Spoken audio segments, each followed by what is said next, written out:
All right, great. The title of this talk is View This Abstract in Your Browser. But before we get into that, we'll do a quick warm-up. So who likes cross-site scripting? This guy does. That's Sammy Kamkar. And so who's seen this website? This website is used. You can sign up, create an account, and you can actually see the entire LastCon schedule on there. And you can create your own custom schedule by clicking and choosing the talks that you want to see. So I did a kind of a little trick last year when I spoke here. I found cross-site scripting in the pages that you're able to create your profile and your talk description.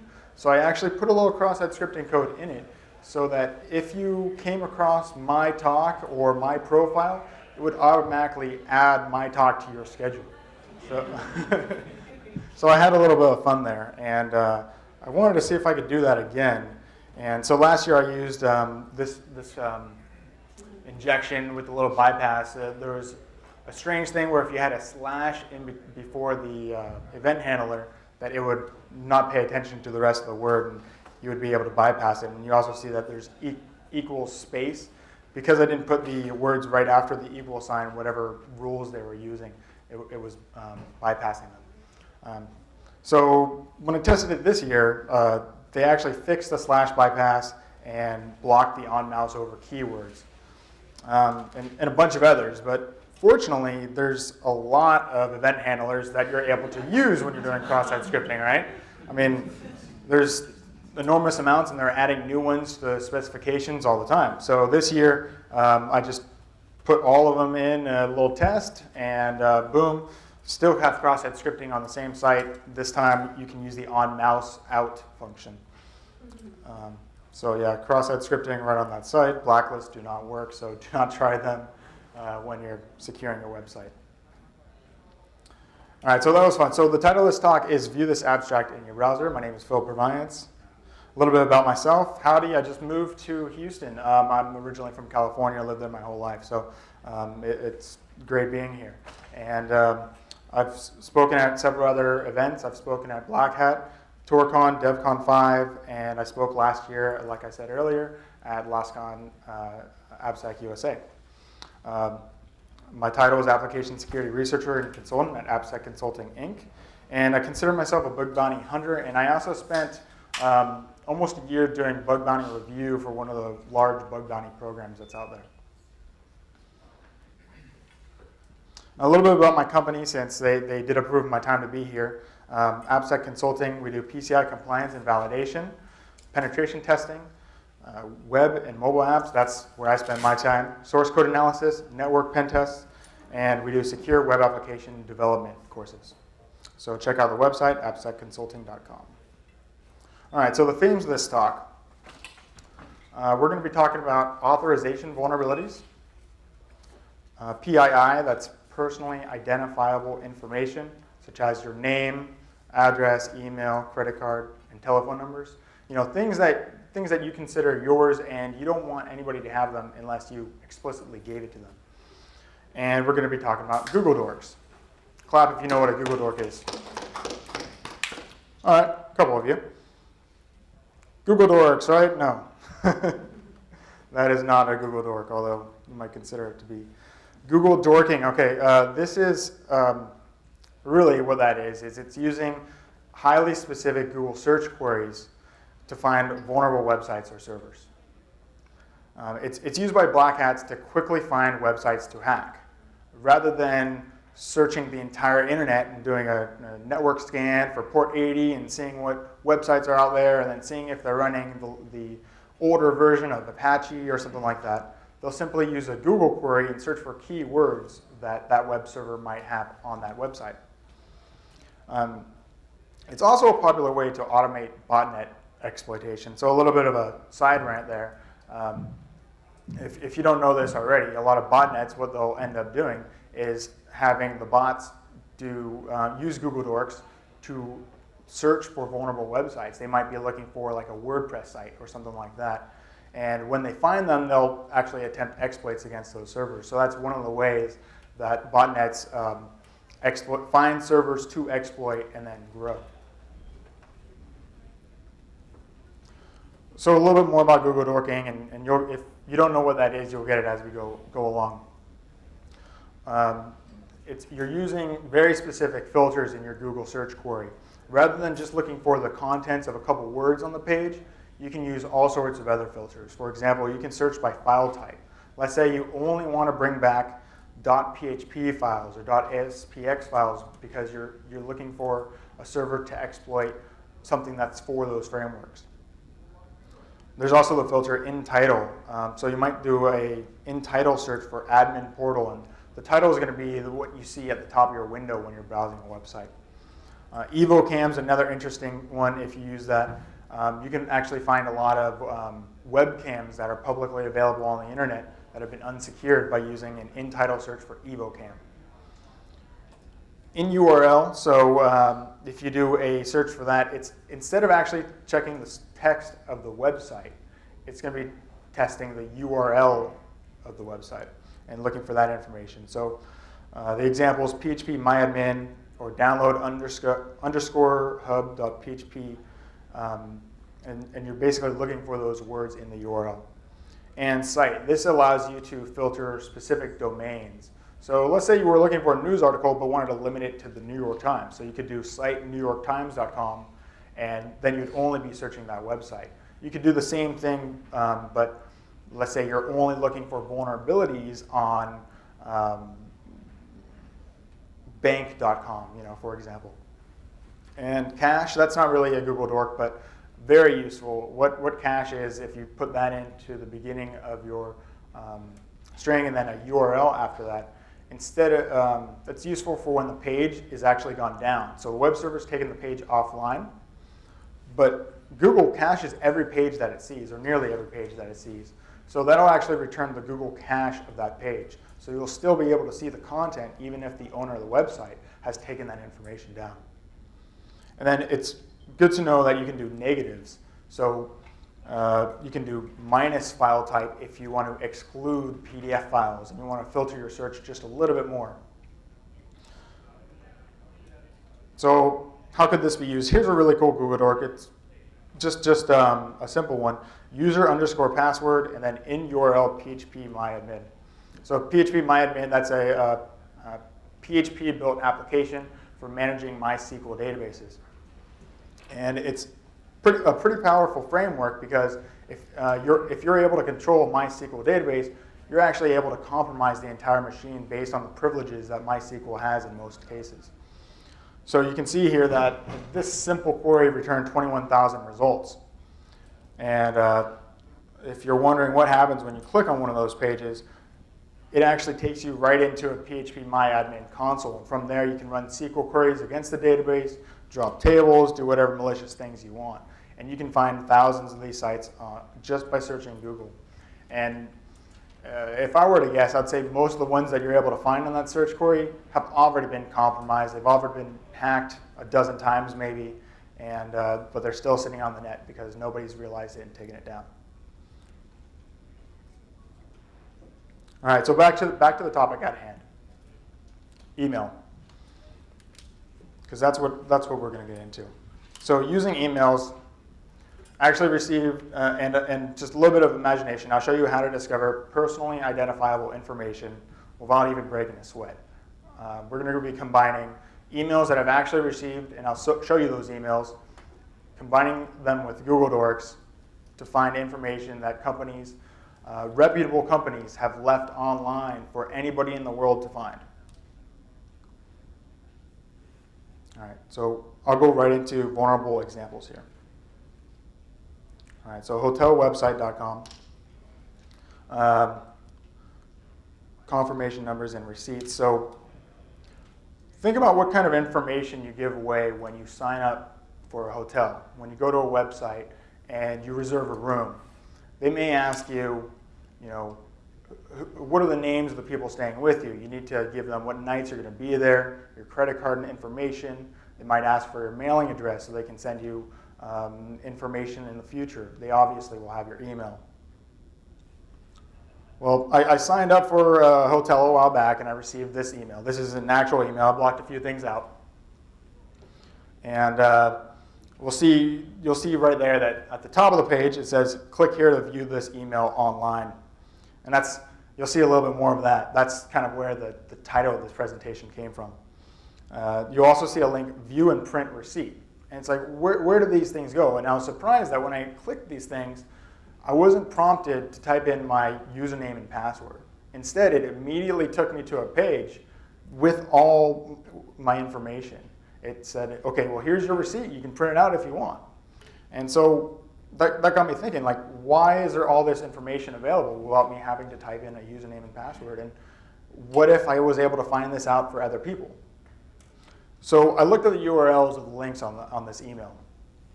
And you can see on the first one and the last one, they're actually pretty similar. And I abbreviated there's a random token that's put in there. And that specifies my user account. But we see http://click.mail.hotels.com/?QS equals. So I tried putting this into Google, site hotels.com in URL QS and the word confirmation. And we got a fair number of results.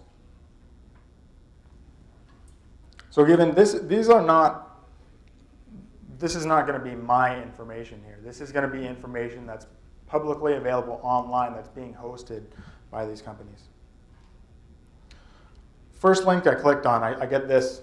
This is in Chrome. It says, "Dear valued customer, your reservation is now confirmed and has been paid in full. Your confirmation number is this. Thank you for looking at our website." I scrolled down the page a little bit and I was surprised at what I saw. Here's the entire rest of that person's receipt. At the top, we see the name of the person who's going to be the guest. It says 2 adults, preference, king size bed, number of nights, 7 nights, 2 adults. It goes on to list how much it is each night. It goes on at the bottom to say the billing name, which is not surprisingly, but different from the guest name, and the card type, card number, and billing address, and below that there's actually the phone number. What do you guys think about that?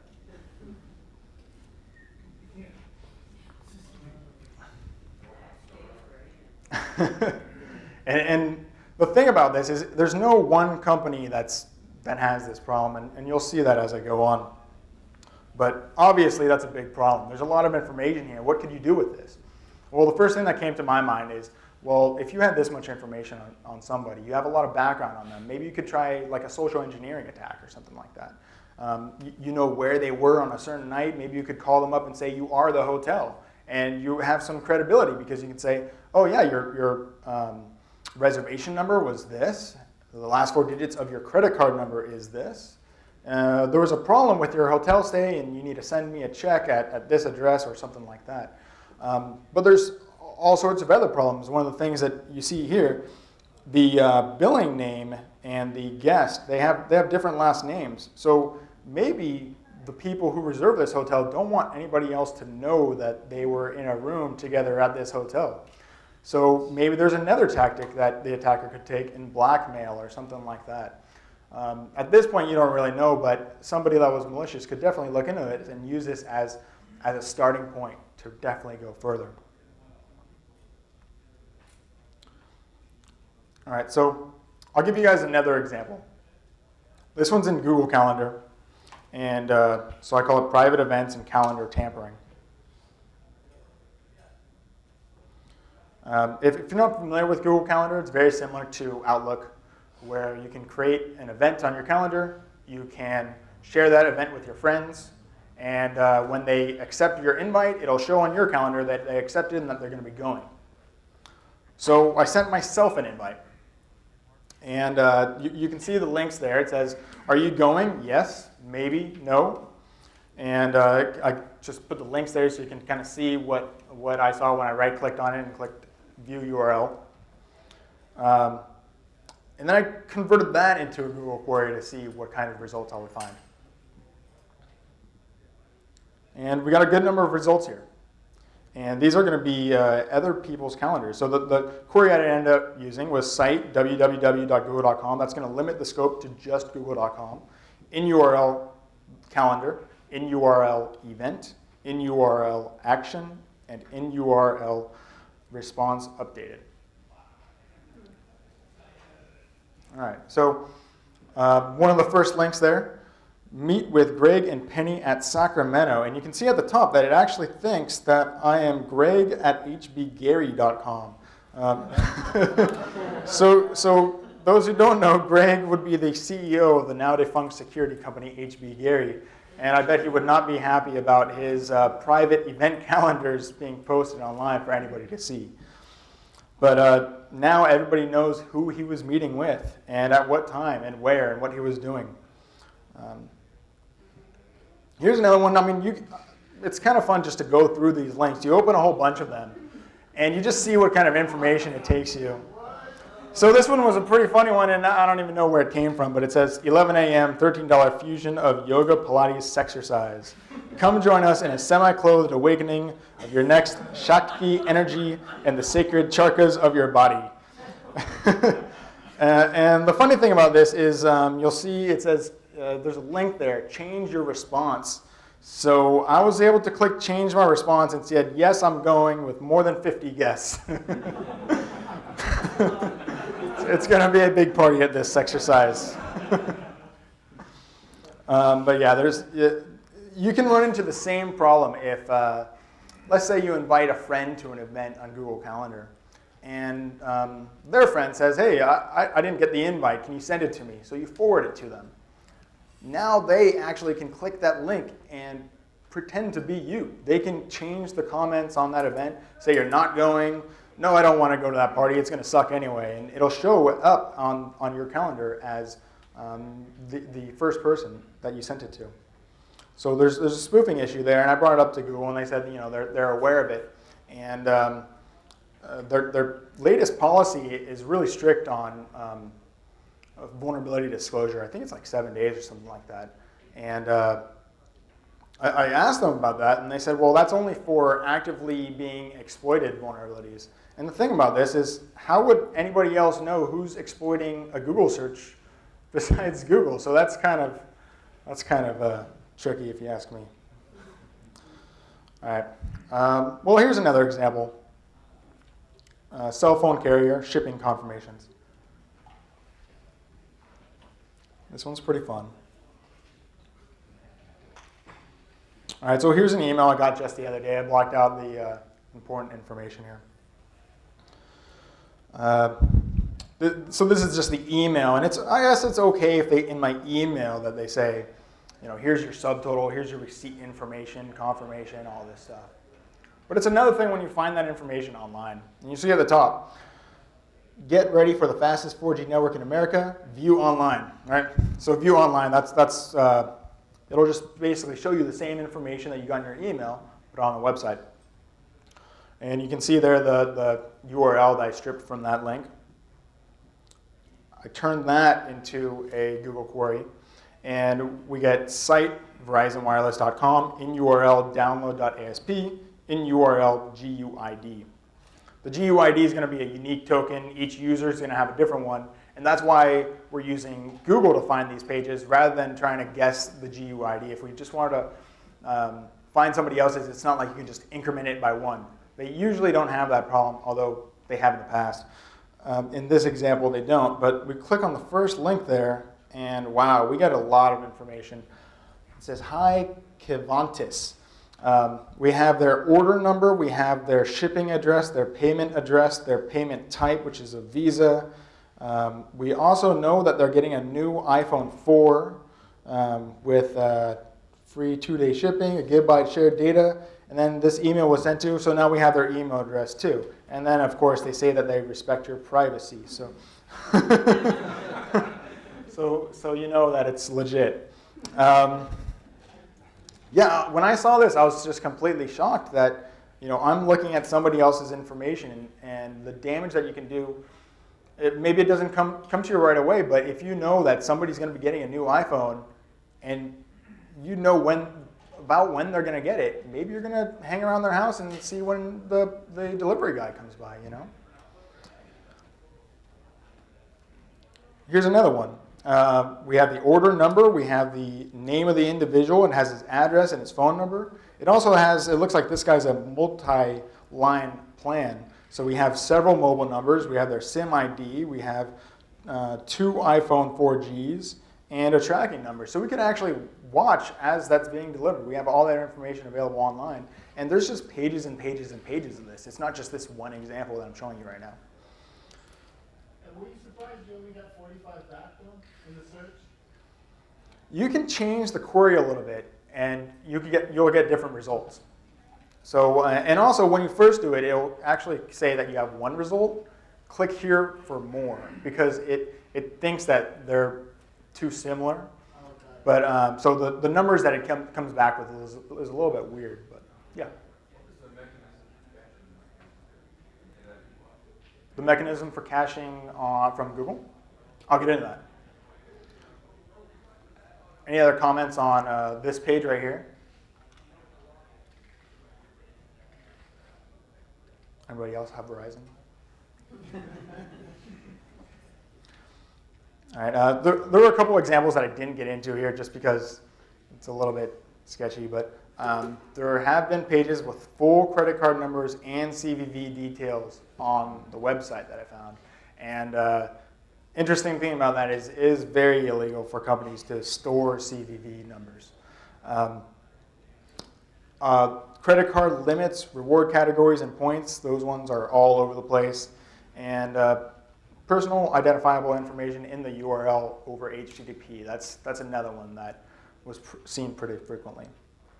Can you tell us the sites that we're storing so we know? So the interesting thing about this is it's not direct at any one industry. It covers pretty much all industries, and there doesn't seem to be a right or reason between which sites has this vulnerability or which sites do not. It just depends on who set up their email system, and I think that's basically it. Okay, so why is this happening? All right, so a lot of it comes down to these personalized emails. They want to send you a personalized email. They want it to have receipt information or an invoice or a link so you can unsubscribe. And a lot of the times the unsubscribe links, if you find that URL, it'll tell you the person's email address, which would be pretty useful if you were in marketing or sales or something like that. If you'd be able to find out what emails one of your competitors is subscribed to or something like that, you'd be able to find out who they were and send them your own stuff. More black hat stuff. But one of the interesting things about it is they use unique URLs for tracking user interaction, and that's why there's URLs all over these emails. They also want it to be pretty so that people view these emails, so they load it up with pictures and HTML. But it has to support all email clients. And that's one of the things that it breaks down to. And for all the unsupported clients, that's why they have that link. View this email in your browser. Because if you're running some weird email client, they still want to be able to sell to you or give whatever information they want to give to you that way. And that's why they have these links and you're able to view it on a website. Another reason they do it is just for convenience. And recently there was a issue with okcupid.com where I guess that's a dating site, and there was a blog post about how the emails that they sent out automatically logged you in when you clicked on them. So if you forwarded that information to somebody else or somebody else got access to your email account, they could just click the link and they'd all see all your messages in your inbox and things like that. And a similar dating website, How About We, when asked about it, said, yeah, we built this feature because people requested it. It allows for more easeful and immediate user experience. And I guess both of these sites decided to do the exact same thing, and regardless of the security costs. And that's always the thing, right? You have to balance convenience with security, and where do you want it to balance out? All right, so a little bit about solutions to this problem. And if the website has this problem, it's not all over. There are a few things that they can do. But first, if possible, make sure you're doing it right. Don't provide any kind of information that's sensitive without requiring the user to log in. Any kind of information. And if you don't want to have them log in, at least have them provide like a PIN number or some kind of information that you can't just randomly find on the internet. But if it's already too late, and you already have one of these websites that you're responsible for, make sure that you're doing proper hosting. So always use HTTPS on these sites. All right? Expire these pages quickly, less than 30 days. That way, if Google finds these links, they're not there for very long. You're limiting the exposure. You're limiting the risk there. And then you want to add the headers, cache control, no cache, no store, and pragma no cache. And hopefully, most of the search engines and everything else will honor these. And especially if you're using HTTPS, they won't actually keep the links for these sites. They'll drop them because they'll understand that it's supposed to be secure and it's not supposed to be cached or stored. Alternatively, if your admins don't have control in order to change the HTTP headers, alternatively, you can just add meta tags within the page that do effectively the same exact thing. Another thing that should be done is implement robots.txt. A lot of these sites, they didn't have robots.txt properly implemented. And what that does is that provides restrictions on what website search engines are allowed to go through on your website. There's no law or anything like that says they have to follow it, but most of the reputable companies, they'll follow it. Like if Google sees that you're disallowing all the pages on your website, it's just going to see that and then stop everything else. Exactly, exactly. But a lot of these things, and I use Google as an example, but you could use Bing or DuckDuckGo or any other search engine, and you can find a lot of the same thing. But Google is the biggest search engine, and it is going to give you the most results. So you want to make sure that you're limiting that as much as you can. So like I said, established search engines will honor this file, but they're not required to. Less reputable scanners may just ignore it, so there's no guarantees. But you definitely want to have that in there. Where if you have this problem and people are saying, hey, what's my information doing on your website for everybody to see? You want to make sure to remove these pages from Google.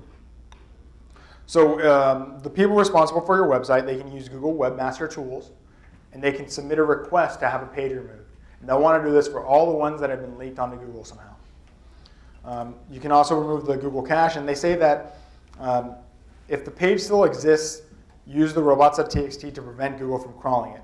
But even if the URL is disallowed, they may still index the page and list it in the search results because somebody else linked to it. Okay? So, however, if you submit a removal request, they will honor that over it, and they will keep the page out of search results. Then there are some laws and consequences. The one that's probably the most damning is in California. There's a law that says that organizations must notify individuals when PII is known or believed to be acquired by an unauthorized person. And right now, all you guys are unauthorized persons. So, in summary, emails may contain links that assume you are authenticated. These links can get indexed by Google and other search engines. And Google Docs can lead you to very sensitive information. And it's very easy to do. So what I want you guys to do is to try it yourself. I mean, it's really that easy. Search your own email inbox for phrases like, view this email in your browser. If you are having trouble viewing this message, it'll say click here. Click here to view this email online. Or even unsubscribe. Unsubscribe, a lot of the times you go to that unsubscribe page and it'll say, your email address is, blot-whatever.com. Are you sure you want to unsubscribe? You can find other emails by using those links. Anyways, well, thank you very much. Last comment.